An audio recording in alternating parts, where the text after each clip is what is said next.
안녕하세요, 부타나입니다. 어제 국토부에서 주택 공급 활성화 방안에 대해서 발표를 했는데 오늘은 거기에 대해서 한번 알아보고 그 중에서 과연 우리가 어떤 혜택이 있는지도 한번 살펴보도록 할게요. 그래서 영상 보시기 전에 좋아요랑 구독 한번 부탁드릴게요. 어제 26일인데 추석 전에 이제 발표를 했습니다. 국민 주거 안정을 위한 주택 공급 활성화 방안이다 라고 그러고 국토부에서 발표를 했죠. 자, 그래서 기본적으로 여기 발표된 내용을 쭉 살펴봤는데 사실상 이번에 발표된 내용 중에 알맹이는 그렇게 크게 없습니다. 왜냐하면 여러분들이 직접적으로 영향을 받는 게 거의 없고 아까 썸네일에 말씀드린 그 정도밖에 없기 때문에 우선 찬찬히 한번 살펴보도록 할게요. 우선 최근 주택 공급 동향이다라고 해서 그간 정부는 270만 호 및 공공주택 100만 호 공급 계획을 수립하고 공급 규제 합리화를 추진했다라고 하는 거죠. 그래서 그거에 대한 성과로 재건축 안전진단 통과 단지가 6개월 동안 111곳이 됐고 정비구역 지정 물량이 6만 2천 호까지 올라왔다라고 합니다. 근데 사실상 우리한테는 표면적으로 드러나지는 않는 거죠. 근데 여기서 문제는 어떤 거냐면 작년 하반기부터 공급 여건이 악화되면서 단기적으로 주택 공급이 위축된 상황이다라고 합니다. 이렇게 변한 대표적인 이유는 첫 번째로 바로 공사비죠. 공사비가 워낙 올라가다 보니까 주택 공급을 쉽게 못하고 있는 겁니다. 그래서 인허가가 작년 대비 39% 감소했고 착공도 56% 감소, 그다음 준공 물량이 작년이랑 유사하지만 최근에 감소했다라고 하는 거죠. 어쨌든 여기 인허가랑 착공이 줄어들게 되면 나중에 이 준공 물량이 줄어들 수밖에 없습니다. 그래서 이거는 지금 영향이 거의 오지는 않지만 이게 2년이나 3년 뒤에는 공급 부족으로 다가오게 되는 거죠. 그래서 이거를 미연에 방지하기 위해서 지금과 같이 공급 대책을 내놨다라고 보시면 될 것 같아요. 자, 그래서 이제부터 하나씩 설명드릴 텐데 대응 방안이다라고 해서 이렇게 처음에 정리를 해서 놔뒀습니다. 그래서 한번 찬찬히 살펴보면 공공택지 전매 제한 완화, 조기 인허가 인센티브, 그다음 공사비 증액 기준 마련, PF 대출, 그다음 재개발 재건축 사업 절차 개선 등등 이렇게 많이 적혀 있는데 사실 여기서 여러분들이 적용받는 건 거의 없죠. 지금 이건 전부 다 대부분 사업주 아니면 정책 관련해서 발표를 했기 때문에 개인적으로는 알맹이 없는 대책 방안이다라고 보면 될 것 같아요. 그래서 첫 번째로 공공주택 공급 확대인데 지금 현재 만들어지고 있는 이 상기 신도시의 물량을 3만 호 이상 확충하겠다라고 합니다. 그래서 이렇게 물량이 늘어나게 되면 당연히 분양 수익이 올라가기 때문에 그거에 따라서 분양가도 낮출 수가 있는 거죠. 그래서 지금 그 얘기를 하고 있고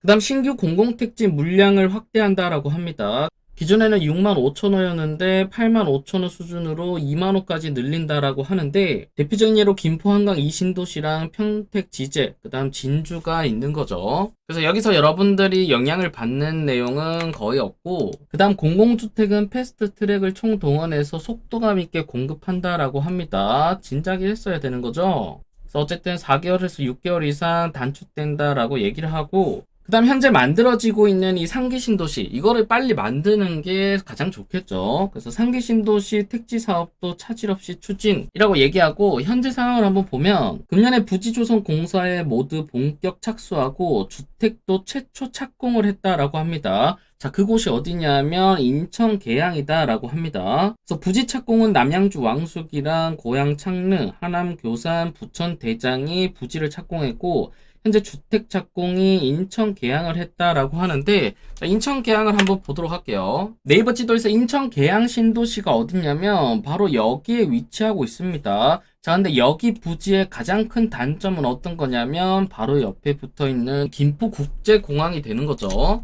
그래서 조금만 더 확대를 해보면 정말 가까이 붙어 있습니다. 그냥 아파트에서 비행기가 보일 정도인데 지금 여기가 김포공항이죠. 그 다음 여기가 인천 계양 테크노밸리라고 해서 아까 말한 계양 신도시입니다. 그래서 여기가 빨리 추진되는 건 좋기는 하지만 사실상 옆에 있는 이 비행기 소음은 감안해야 된다라고 꼭 알고 계시면 좋을 것 같아요. 그 다음 부지 착공했다는 곳이 어디냐면 바로 첫 번째로 여기 바로 밑에 붙어 있는 이 부천 대장지구죠. 근데 여기 위에 김포공항의 영향을 받기 때문에 집값이 그렇게 높아지지는 않을 겁니다. 그 다음으로 부지 착공한 곳이 어디냐면 이쪽 오른쪽으로 오면 남양주 왕숙 공공주택지구가 이렇게 크게 있는 거죠. 그래서 한번 확대를 해보면 자, 여기는 규모가 상당히 큽니다. 여기 4호선이 있는 진접까지 해서 여기 9호선이 지나가게 되고, 지금 여기에 엄청나게 큰 지구로 남양주 왕숙 신도시가 완성이 되는 거죠. 자, 여기 단지 같은 경우는 어쨌든 9호선도 들어오고 부지도 크기 때문에 만들어지면 파급 효과가 좀 클 것 같고, 그 다음 또 괜찮은 곳이 어디냐면 바로 고양 창릉 신도시입니다. 이건 어디냐면 서울이랑 가까이 붙어 있는데,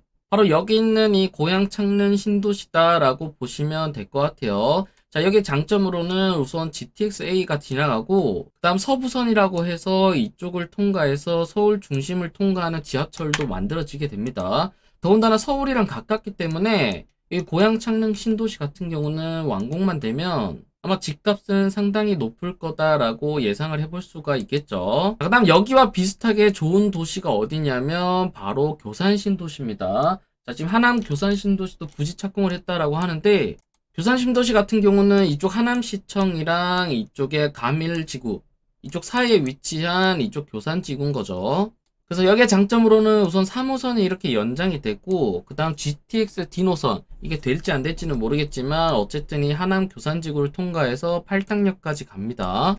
그래서 이 교산 신도시 같은 경우도 사실상 당첨만 되면 상당히 좋은 곳이다 라고 보시면 되겠죠. 왜냐하면 바로 옆에 붙어 있는 이 위례와 가밀지구, 이쪽의 아파트 가격이 상당히 높습니다. 그래서 교산지구도 거기를 따라갈 영향이 상당히 높은 거죠. 그래서 어쨌든 정부에서는 현재 진행되고 있는 이 3기 신도시, 이거를 차질 없이 진행하는 게 가장 최우선이다라고 보시면 될 것 같아요. 그 다음 기 발표된 택지지구의 지구 지정 및 지구계획 승인을 조속히 추진한다라고 하는데, 그곳이 어디냐면 화성 진안, 김포 한강 2신도시 평택 지제 역세권이다라고 합니다.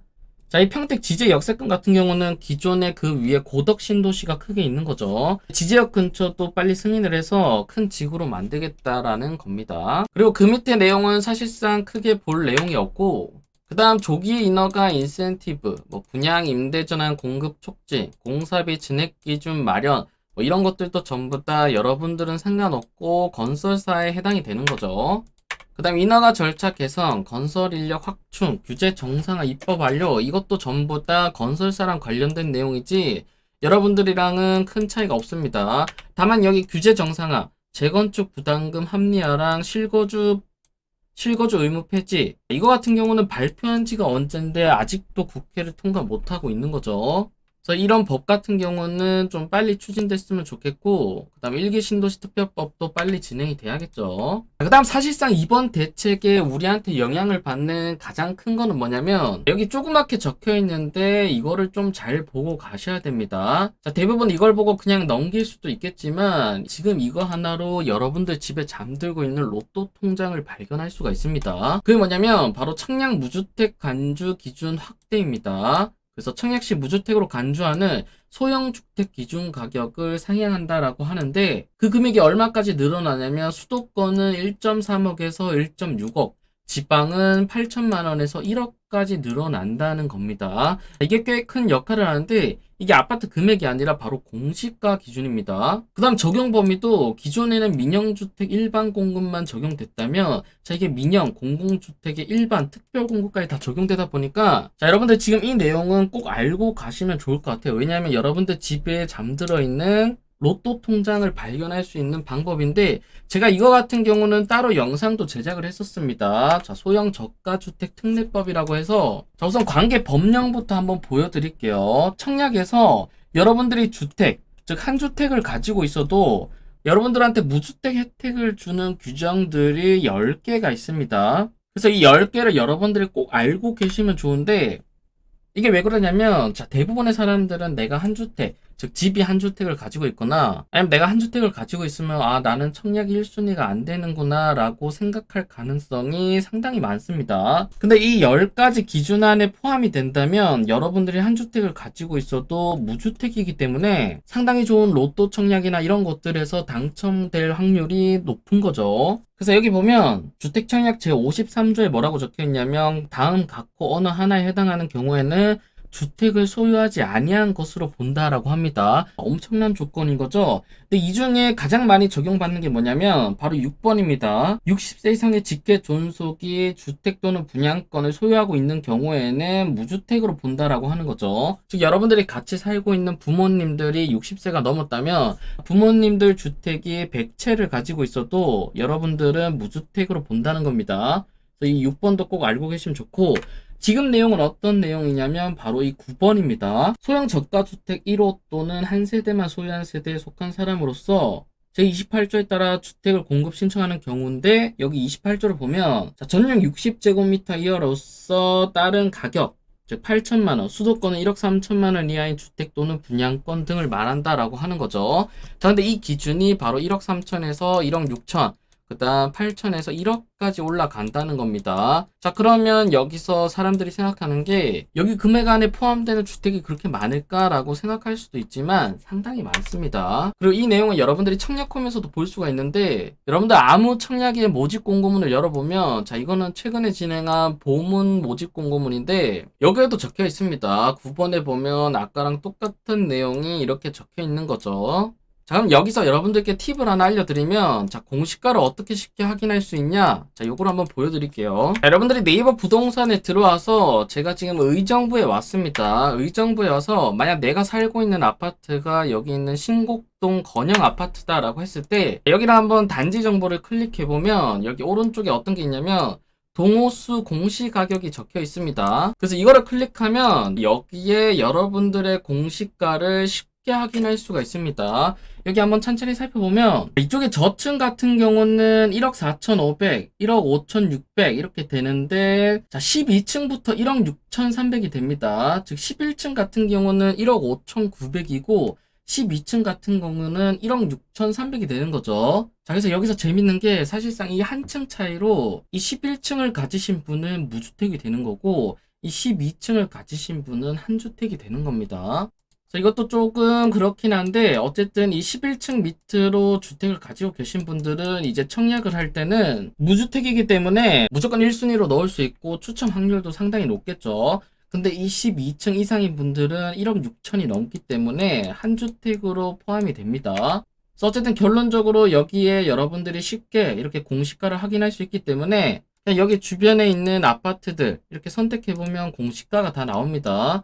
자, 여기 같은 경우는 2억 3억이 넘기 때문에 안 되고, 자, 그 밑에 신곡 신일 1차 아파트 여기도 보시면 1억 3,300, 그다음 최고층도 1억 4천이죠. 여기도 전부 다 무주택, 즉 여기 사시는 분들은 전부 다 무주택이다라고 보시면 되겠죠. 그래서 여러분들이 이런 소형 저가주택 특례법을 알고 있다면 이걸로 청약 당첨되시면 상당히 좋습니다. 자, 그래서 이 내용에 대해서 결론을 한번 내드리면, 자, 우선 지금 당장 부모님 집이나 본인 집이 있으면 공시 가격을 방금처럼 확인해 보시면 좋을 것 같아요. 그래서 아래 조건에 확인이 된다면 적극적으로 청약을 넣는 거죠. 자, 근데 현재 기준은 지금 수도권 1억 3천, 비수도권 8천만 원이기 때문에 우선 첫 번째로 여기에 적용이 된다면 지금부터 청약에 임하시면 됩니다. 하지만 이게 개정이 되고 나서는 1억 6천, 그 다음 비수도권이 1억이기 때문에 개정이 언제 되는지 좀 살펴봤다가 개정이 되고 나면 청약을 넣으시면 되겠죠. 내가 적극적으로 투자를 하고 싶다라고 하시는 분들은 수도권의 공시가가 여기 미만인 아파트들을 매수하고 그다음 청약을 다시 넣어 보시는 것도 좋겠죠. 그래서 요거는 꼭 알고 계시면 좋을 것 같습니다. 자, 그래서 이번 발표 대책 내용의 총 결론을 내드리면, 아까 보신 바와 같이 사실 이번 대책은 우리한테 적용되는 게 거의 없습니다. 그냥 대부분 공급에 맞춰져 있고 건설사 혜택이나 이런 것들에 맞춰져 있는 거죠. 그래서 사실상 크게 여러분들이 볼만한 건 없고, 다만 아까 보여드린 소형 저가주택 변경되는 거는 정말 좋은 거기 때문에 지금 알게 되신 분들은 바로 좀 적용해서 청약에 임하시면 좋을 것 같아요. 자, 그래서 오늘 영상은 여기서 마치고요. 자, 이제 추석인데 여러분들 추석 잘 보내시기를 바라겠습니다. 감사합니다.